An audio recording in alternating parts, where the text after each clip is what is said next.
In this video, I'm going to show you 6 ways that I've integrated Google Earth to speed up my design workflow in the field of architecture.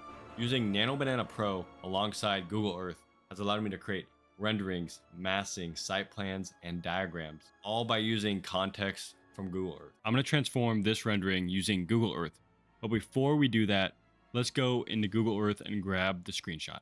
So I got this downtown screenshot, but as you can see, it's straight from Google Earth, so it needs some upscaling. So within Google AI Studio, I'm going to enhance that screenshot to the highest quality to have realistic lighting and materials and look somewhat like a professional rendering or a professional photo.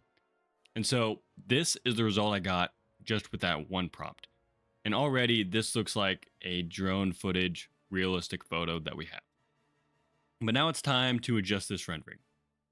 So the only work I had to do beforehand was take a screenshot of this rendering and then draw out in Microsoft Paint the areas that I wanted the AI to add in this downtown image. And so I wanted in the first image to remove the context and the white buildings within the red that was circled and then replace the highlighted area with the Google Earth screenshot, keeping the perspective and the focal point of the first image, and then enhancing all of it together. And so this was the result. The first try, as you see right there. If you look at this just quickly, you don't even notice that it took the rendering from the first image that I showed and superimposed it into that Google Earth screenshot. I mean, it's almost seamless with the lighting and how realistic the materials are. Now, this wouldn't have been possible if I didn't first enhance the image. Either way, I think this is a pretty amazing result. But we're just getting started. But there's 4 more ways that I'm using Google Earth to revolutionize my architecture workflow. Next, we're going to transform the same Google Earth 3D screenshot, but this time into a 3D model massing. So this will be good at the early stages when you don't need the full context of the scene. So this is a quick result, more of a sketchy outline on the buildings. But next up, I'm going to take the screenshot of the final rendering, and I want to create a diagram calling out the building that we created as well as the other buildings in the downtown scene. But I want our new building to be highlighted and included in a 3D and a 2D diagram. Similar 3D massing model with our building highlighted and some of the other buildings in the downtown area called out. And then we also have below a 2D elevation also calling out our new addition. So this is great for early stages when you're diagramming, some parties or some examples of this is what it could look like in the context. Next up, we're going to create a 2D site plan from an aerial view within Google Earth. So it's going to be more of a black and white site plan, and we want it of the New York City downtown that we have a screenshot on, and we included the prompt in addition. Now that we've entered the prompt, that was the original image that we fed it.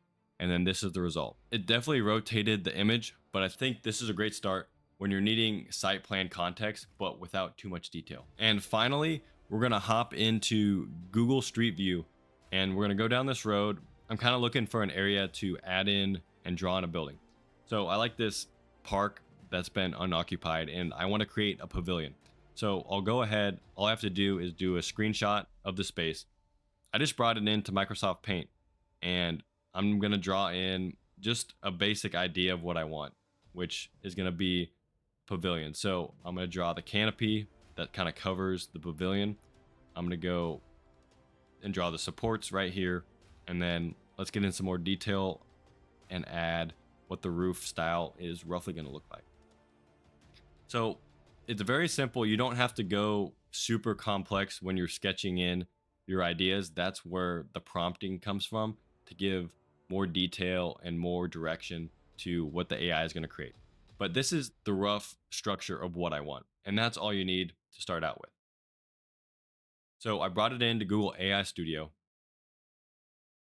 and then added the prompt, create a modern steel canopy where I drew the black and emphasize the drawn area. So this is the result. So it gave me a metal canopy with some glass, which I don't know if I really wanted, but then an amphitheater style below. This is great when you want to start to integrate maybe some building ideas into Google Earth Street Views. And if there's an open building or you want to make some edits to an existing building, you can just draw on it in Microsoft Paint. It doesn't have to be too complex or fancy.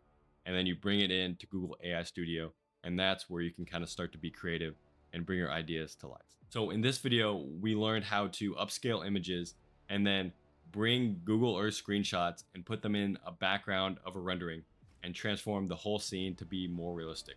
And then we also created 2D site plans from an aerial shot in Google Earth, as well as creating diagrams and massing from screenshots of a downtown area within the same program. And then finally, we went into Google Earth Street View and we were able to draw in a basic canopy design and transform that into a conceptual rendering. So these are 6 easy ways that you can start to use AI and integrate with Google Earth to bring your ideas to life with actual real world context. And if you want to learn more about AI, grab my free AI cheat sheet for architects in the first link in the description below. And just remember, you cannot do this for commercial use at the moment without permission, but it's still a great way to test out your ideas and have fun along the way. So thank you guys for watching and welcome to the grind.